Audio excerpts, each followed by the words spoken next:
Banjir yang mendera 3 provinsi yakni Sumatera Utara, Sumatera Barat, dan Aceh menyisakan duka yang mendalam.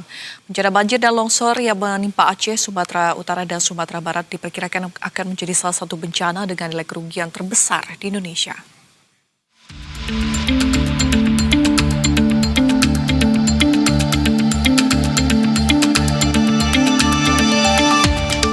Berdasarkan riset sebuah lembaga think tank bidang ekonomi Celios atau Center of Economic and Law Studies mencoba menghitung kerugian ekonomi yang ditimbulkan dari banjir bandang serta tanah longsor di Pulau Sumatera. Celios mengungkapkan angkanya mencapai 68,67 triliun rupiah secara nasional.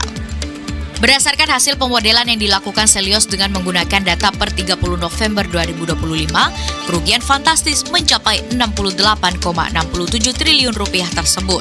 Setara 0,29% penurunan produk domestik bruto atau PDB nasional. Secara spesifik, Celios mencatat Provinsi Aceh diproyeksi menderita kerugian 2,2 triliun rupiah, Sumatera Utara diproyeksi kehilangan 2,07 triliun rupiah, dan Sumatera Barat 2,01 triliun rupiah. Kerugian ekonomi 68,67 triliun rupiah itu merupakan hasil perhitungan yang mencakup 5 jenis kerugian utama. Pertama, kerugian rumah dengan asumsi kerugian mencapai 30 juta rupiah per rumah. Kedua, kerugian jembatan, asumsi biaya pembangunan kembali jembatan 1 miliar rupiah.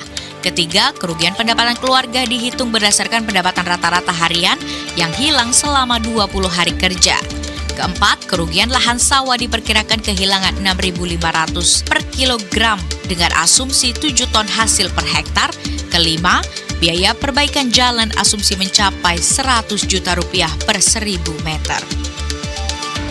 Sebelumnya, Indonesia telah menghadapi beragam bencana yang menyebabkan kerugian besar. Adapun selama 15 tahun terakhir, rata-rata kerugian per tahun akibat bencana alam mencapai 22,85 triliun rupiah atau hampir 23 triliun rupiah.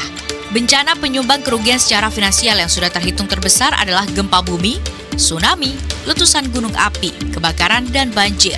Bencana tsunami di Aceh pada 2004 menjadi bencana penyumbang terbesar kerugian negara hingga saat ini, yakni sebesar 51,4 triliun rupiah.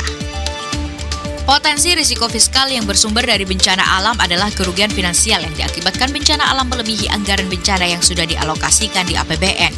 Dalam rangka memitigasi risiko bencana alam, pemerintah menyediakan alokasi dana cadangan penanggulangan bencana di APBN. Rata-rata realisasi dana cadangan penanggulangan bencana pada APBN dalam periode tahun 2014 hingga 2024 adalah sekitar 4,29 triliun rupiah per tahun. Tim Liputan, Berita 1.